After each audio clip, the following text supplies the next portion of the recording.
ଆଉ electric bill line କଟିଗଲା ବାତ୍ୟା ହେଲା ଲାଇନ୍ ନାହିଁ ପାୱାର କଟ ହେଉଛି ଲାଇନ୍ ନାହିଁ ଇଲେକ୍ଟ୍ରିକ୍ ବିଲ୍ ବାଲା ମାଗଣା ବିଲ୍ ଛାଡ଼ି ଦେଇଛନ୍ତି କି ସେ ତମ ଘରେ ଆସି ବସିକି ନେଉଛନ୍ତି ଇଲେକ୍ଟ୍ରିକ୍ ବିଲ୍ ଆମର ମୁଖ୍ୟ ଉଦ୍ଦେଶ୍ୟ ଏଠି ଇଲେକ୍ଟ୍ରିକ୍ କେମିତି ମାଗଣା କରିବା এইটা ହେଲା ସେଇଟା ମେନ୍ ପଏଣ୍ଟ ଆମେ ଷ୍ଟାବିଲାଇଜର ଘରେ ଲଗାଉଥିଲେ କ'ଣ ପାଇଁ ଭୋଲ୍ଟେଜ୍ ବଢ଼ାଇବା ପାଇଁ ଇଏ ବସୁଛି କେବଳ ଇଲେକ୍ଟ୍ରିକ୍ ବିଲ୍ କି କମାଇବା ପାଇଁ 95% ଲୋକଙ୍କର ଜିରୋ ହେଇଯିବ କିନ୍ତୁ 5% ଲୋକଙ୍କର ଜିରୋ ହେବନି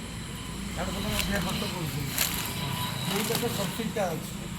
ସେ ସବସିଡ଼ି ହିସାବରେ ତାଙ୍କର 200-400 ବାହାରକୁ ଲାଗିବ କାହିଁକି ସେ ଅଧିକା ଖର୍ଚ୍ଚ କରୁଛନ୍ତି ସେଇ କିଲୋୱାଟ୍ ହିସାବରେ ତେଣୁକରି ଏଠି ଯେଉଁ 1, 2, 3 କିଲୋୱାଟ୍ରେ କରାହେଇଛି ସବସିଡ଼ି 1 କିଲୋୱାଟ୍କୁ ମନରୁ ପୁରା କାଢ଼ି ଦିଅ ସେ ପୁରା ଗରିବ ଲୋକ ପାଇଁ ତାପରେ ଗରିବ ଲୋକର ବିଲ୍ ହେଉଛି 100-150 ତାକୁ କ'ଣ ଦରକାର ଅଛି 80-90 ହଜାର ଟଙ୍କା ଜିନିଷ କିଣିକି ଦେବ କିଛି ଦରକାର ନାହିଁ 1 କିଲୋୱାଟ୍କୁ ମନରୁ ପୁରା କାଢ଼ି ଦିଅନ୍ତୁ ଯଦି ଗୋଟାଏ ଲୋକ 3 କିଲୋୱାଟ୍ର ସୋଲାର ଲଗାଉଛି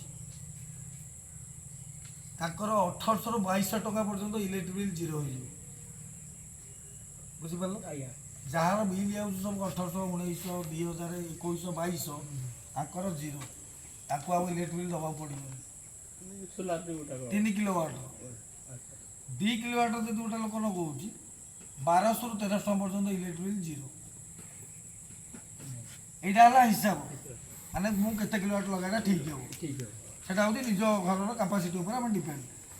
ସେକେଣ୍ଡ କଥା ହେଲା ଇଏ ସୋଲାର କେବଳ ଲାଗୁଛି ଆ ଦେହରୁ ଯେଉଁ ଏନର୍ଜି ଇଲେକ୍ଟ୍ରିକ୍ ବାହାରିବ ସେ ଡାଇରେକ୍ଟ ଟାଟାକୁ ବିକ୍ରି କରାହେଉଛି ଆର କରେଣ୍ଟ ସହିତ ଆମ ଘରର କିଛି କନେକ୍ସନ୍ ହିଁ ନାହିଁ ଆମ ଘରେ ବସିବ କିନ୍ତୁ ଆମ ଘରେ ବ୍ୟବହାର କରିପାରିବାନି ଯେଉଁ ତାରର ନେଇଛି ଆମେ ସେଇ ତାରର ହିଁ ବ୍ୟବହାର କରିବା ଯଦି ମନେ କରନ୍ତୁ ସୋଲାରର ନେଇକି କହୁଛୁ ଆପଣ ବ୍ୟବହାର କରିବେ ତାର ତ ବ୍ୟାଟେରୀ ହିଁ ନାହିଁ ଚଲେଇବେ କେମିତି ରହିବ କେଉଁଠି ଇଲେକ୍ଟ୍ରିକ୍ ସେଥିଯୋଗୁଁ ବ୍ୟାଟେରୀ ନାହିଁ ସେ ଯାହା ହେଲା ଡାଇରେକ୍ଟ ତାରକୁ ପଳେଇବ ତା ପାଇଁ ମିଟର ବସିଥିବ ନେଟ୍ ମିଟରରେ କାଉଣ୍ଟ ହେଇଗଲା ଆଜି ଏତିକି ୟୁନିଟ୍ ଯାଇଛି ପ୍ରତି ମିନିଟ୍ରେ ତ ହିସାବ ଚାଲିଥିବ ୟୁନିଟ୍ ଯାଉଛି ଆଡ଼େ ମୋବାଇଲରେ ବି ହିସାବ ଚାଲିଥିବ ଏଠି ମିଟରରେ ଗଣତି ହେଉଥିବ ଗୋଟେ ମୋବାଇଲରେ ବି ଗଣତି ହେଉଥିବ ମିଟରକୁ ଦେଖିବା ବି ଦରକାର ନାହିଁ ମୋବାଇଲରେ ସେଇଟା ଇନଷ୍ଟଲ୍ ହେଇଥିବ ଏଠି ବୁଝିଥାନ୍ତୁ ଇଲେକ୍ଟ୍ରିକ୍ ବିକ୍ରି କରୁଛୁ ଆମେ ଘରେ ରହିବାର ନାହିଁ ବ୍ୟାଟେରୀ ତ ନାହିଁ ରହିବ କୁଆଡ଼େ ଇଏ ହେଲା ମୁଖ୍ୟ କଥା ଯେଉଁ 2 କିଲୋୱାଟ୍ 3 କିଲୋୱାଟ୍ ଯିଏ ଲଗେଇବ ତାଙ୍କ ଘରର ଇଲେକ୍ଟ୍ରିକ୍ ବିଲ୍ ସମୟ ଦେଖିବ ତାଙ୍କ ଘରେ କ'ଣ କ'ଣ ୟୁଜ୍ ହେଉଛି କୁହନ୍ତୁ 1 କିଲୋୱାଟ୍ ଲେଖିଛି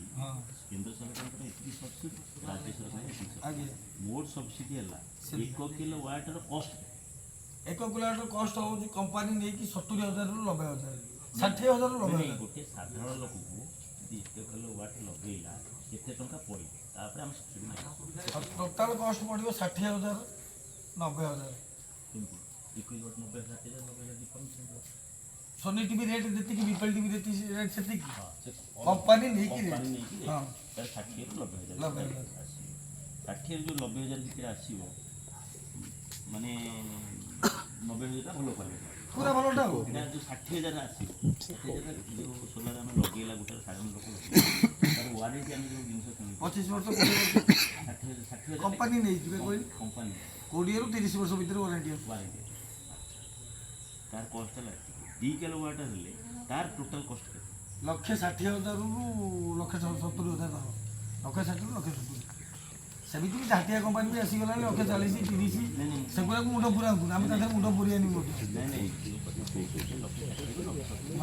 ତାପରେ 3 କିଲୋୱାଟ 1,80,000 ରୁ 2,30,000 ଗୋଟିଏ ସାଧାରଣ ଆପଣଙ୍କର ଗରିବ ଲୋକ 1 କିଲୋୱାଟ ଗୋଟେ ଗ୍ୟାସ୍ 3 କିଲୋୱାଟ ଭବିଷ୍ୟତ ପାଇଁ ସେଗୁଡ଼ା ସବୁ କିଛି କରିବେ ମନେକର ଗୋଟାଏ ଲୋକ କି 1 କିଲୋୱାଟ ଲଗେଇଲା 1 କିଲୋୱାଟ ସେ ସମୀର ବି ଭଲ କହିପାରିବ ସବସିଡି ଆସିଲା ପରେ ସେ କେତେ ପଇସା ଦେବ